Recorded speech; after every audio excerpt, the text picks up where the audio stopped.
तो आज श्री कृष्ण जन्माष्टमी का त्योहार पूरे देश में मनाया जा रहा है। शुभ मुहूर्त में पूजा विधान और जन्माष्टमी का बेहद शुभ फल मिलता है। आज के दिन पूजा पाठ करने से आपको बता दें कि कान्हा जो है भगवान विष्णु के 8वें अवतार हैं और ऐसा माना जाता है कि आज के दिन विशेष पूजा करने से इच्छित फल भी मिलता है और आज विशेष संयोग भी बन रहा है। और ज्यादा जानकारी के लिए हमारे साथ पवन बावरी जुड़ गए हैं। हम उनसे जानेंगे कि क्या नजारे वहां पर नजर आ रहे हैं। सबसे पहले जन्माष्टमी की बहुत बहुत शुभकामनाएं पवन। जन्माष्टमी की बहुत बहुत शुभकामनाएं। आज हम आरके कॉलोनी के चारभुजा नाथ के मंदिर में खड़े हैं। द्वापर युग के श्री कृष्ण आज यहाँ की जो लीलाएं हैं वो यहाँ पर कहीं ना कहीं जो मंदिर की कार्य समिति वो शायद यहाँ पर दिखाई गई है।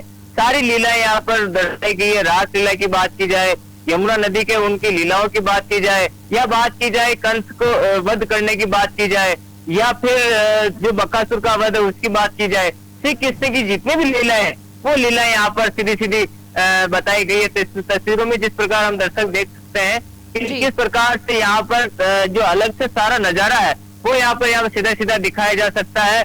तो भगवान की इतनी सारी लीलाएं हैं, वो लीलाओं का यहाँ पर सीधा सीधा बखान किया गया है। जो यहाँ पर जो छोटे छोटे बच्चे हैं वो मंदिर को सजाने के लिए कितनी मेहनत कर रहे हैं आयुषी, ये आप सीधा सीधा यहाँ पर देख सकते हैं। बिल्कुल देखिए पवन, अगर लीलाओं की आपने यहाँ पर जब चर्चा कर ही दी है तो लीलाओं से ही शुरुआत करेंगे।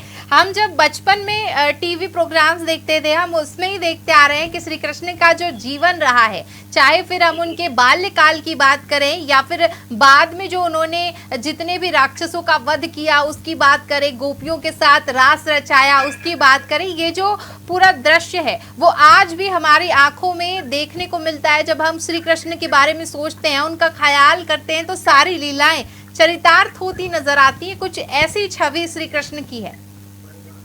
बिल्कुल ऐसी छवि की है। रामानंद सागर ने एक एपिसोड बनाया था श्री कृष्ण भगवान का, जब उनमें सारी चीजों का बखान किया गया था। द्वापर युग में जिस प्रकार से भगवान श्री कृष्ण ने जन्म लिया उस समय बाल कलाओं से लगाकर, बाल लीलाओं से लगाकर उनके अंत की घड़ी तक, द्वापर की अंत घड़ी तक उन्होंने जो लीलाएं रचाई, महाभारत के युद्ध की बात कर ले हम, या फिर कंस के युद्ध की बात कर ले, या जितने जो जिस प्रकार से धर्म की जीत को लेकर उन्होंने जो अवतार लिया था तो सारी चीजों की बात कर ली जाए तो श्री कृष्ण भगवान ने जो लीलाएं रचाई थी, जो आज उसी लीलाओं का शायद जो भीलवाड़ा की जनता है या फिर भारत देश की जनता वो कहीं ना कहीं इस लीलाओं का बखान कर रही है। और जो छोटे छोटे बालक है उनको कहीं ना कहीं सजाया जा रहा है, दर्शाया जा रहा है कि भगवान श्री कृष्ण की अलग अलग वेशभूषाएं बनाई जा रही है। रास लीलाओं का यहाँ पर सीधा सीधा बखान किया गया है। अभी चारभुजा नाथ के मंदिर का जो मैं दृश्य अपने दर्शकों को दिखाना चाहेंगे। यहाँ पर भगवान का जो मंदिर है बहुत अच्छी तरीके से सजाया गया है। यहाँ पर जो भोलेनाथ को भी यहाँ पर स्नान करवाया जा रहा है। भोलेनाथ को भी यहाँ पर श्री कृष्ण का रूप बताया जाएगा। यहाँ पर उनको अच्छी तरीके से सजावट की जाएगी। यहाँ पर चारभुजा नाथ जो इष्ट देव माने जाते हैं ये मेवाड़ की धरती के, वहां पर कहीं ना कहीं इनको सजाया गया है। और यहाँ पर फूल मालाओं से मंदिर की साथ सजावट की गई है। राधे कृष्ण की जिस प्रकार गोपियों के संग उन्होंने रास रचाया गया था वो भी यहाँ पर कहीं ना कहीं दर्शाया गया है। राधा के संग जब उनकी प्रेम लीलाओं की बात की जाए वो भी यहाँ पर दर्शाया गया है आयुषी। बिल्कुल। और देखिए अगर पवन खूबसूरती की हम बात करते हैं तो खूबसूरती श्री कृष्ण के साथ ऐसे जुड़ी हुई है जैसे अगर हम बात करें तो सुर के साथ जैसे संगीत होता है, कुछ ऐसा ही खूबसूरती के साथ श्री कृष्ण का नाता रहा है। सावली सी सूरत मन में बस जाए, कुछ ऐसी झलक श्री कृष्ण की होती है। और आपके पीछे जिस तरीके से अद्भुत नजारा मैं देख पा रही हूँ, कितनी मेहनत की गई है इसे सजाने में। और छोटे छोटे जैसे कहते हैं ना कि छोटी छोटी बूंद से मिलके एक सागर बनता है, कुछ ऐसा ही नजारा आपके पीछे छोटे छोटे फूलों से जो मालाएं बनाई गई हैं, अद्भुत। बिल्कुल ऐसी छोटे छोटे, क्योंकि यहाँ के जब पुजारी से यहाँ की कार्य समिति सदस्य से बातचीत की गई थी तो उन्होंने एक ही चीज गई थी, क्योंकि भीलवाड़ा का जो माहौल है तनावपूर्ण माहौल है, उसी तनावपूर्ण माहौल के बीच में जो मंदिर की कार्य समिति है उन्होंने बहुत 4 बजे से उठकर इन्होंने मेहनत शुरू कर दी थी। और मेहनत के साथ ही साथ जो उनकी मेहनत की थी, जो मंदिर की साज सजावट जो ऊपर मालाओं से लदा हुआ जो पूरा प्रकल्प देख रहे हैं, ये बहुत सुबह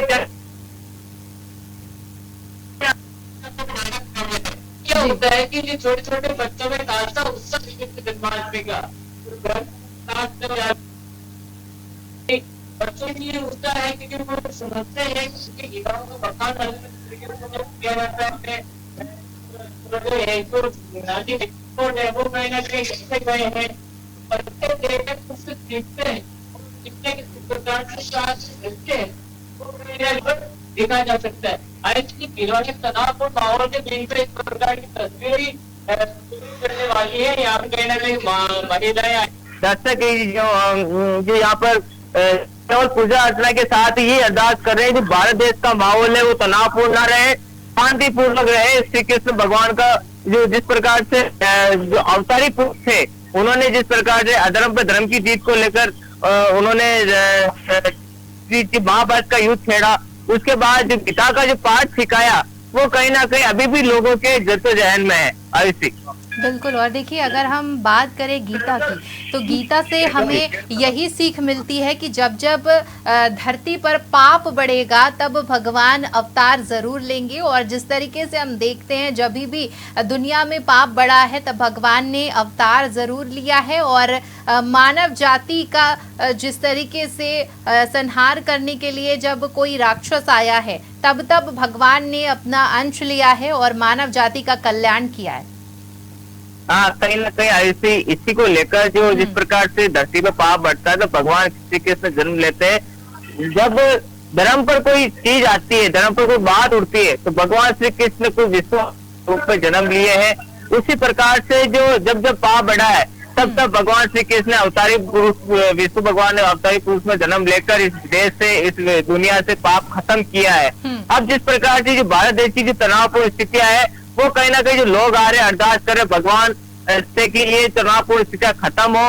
इस प्रकार से महिलाओं पर जो अत्याचार बढ़ रहे हैं, महिलाओं पर जिस प्रकार से अत्याचार हो रहे हैं, जो आप द्वापर की बात की जाए कि वहाँ की पट कथा है बहुत अच्छी। जब द्रौपदी का चिरहरण हो रहा था उस समय श्री कृष्ण भगवान ने आकर उनको बचाया था।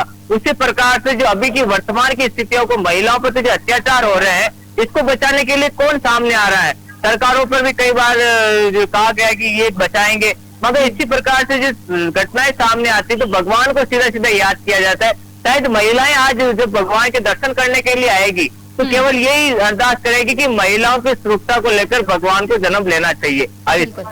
मथुरा की अगर हम बात करें तो पवन आज सीएम योगी आदित्यनाथ जो है वो मथुरा के दौरे पर हैं। राजस्थान की अगर मैं बात करूं तो राजस्थान के सीएम भजनलाल जी के आज क्या प्रोग्राम रहने वाले हैं और आज पूरे राजस्थान की भीलवाड़ा की बात करें तो क्या कुछ खास होने वाला है? क्योंकि जन्माष्टमी का पर्व है, त्योहार का समय है और ऐसे में विशेष आयोजन विशेष सौगात तो बनती है।